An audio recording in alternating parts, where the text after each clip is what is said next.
வணக்கம் நட்புகளே, welcome to நம்ம சமையல். இன்றைக்கி என்ன நம்ம பார்க்க போகிறோம்னா இட்லி உப்புமா. வாங்க எப்படி செய்யுதுன்னு பார்க்கலாம். ஸ்டவ் ஆன் பண்ணி வடை சட்டி வச்சு எண்ணெய் ஊற்றிக்கணும்.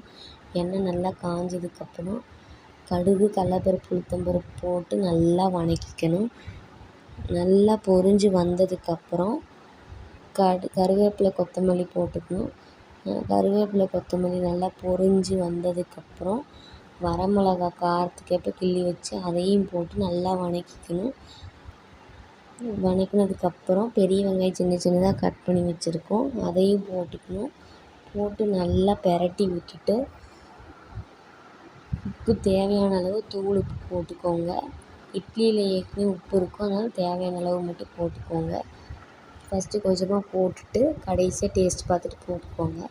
உப்பு போட்டு நல்லா வதக்கி விட்டுட்டு வெங்காயம் பொன்னிறமாக வதங்கினதுக்கப்புறம் மஞ்சத்தூள் கொஞ்சமாக போட்டுக்கோங்க. மஞ்சத்தூள் வேணும்னா போட்டுக்கலாம், நான் போட்டிருக்கேன். மஞ்சத்தூள் போட்டு நல்லா வதங்கினதுக்கப்புறம் இட்லி பிணைஞ்சி வச்சுக்கோங்க. ஃபஸ்ட்டே இட்லி பிணைஞ்சி வச்சு அதையும் போட்டு நல்லா வதக்கிக்கோங்க. இட்லி நல்லா பெரட்டி விட்டிங்கன்னா சூப்பராக சூடான சுவையான இட்லி உப்புமா ரெடி. இதை நீங்கள் இட்லி மீந்து போச்சுன்னா அதில் செஞ்சிங்கன்னா சூப்பராக இருக்கும். பாய் நட்புகளே.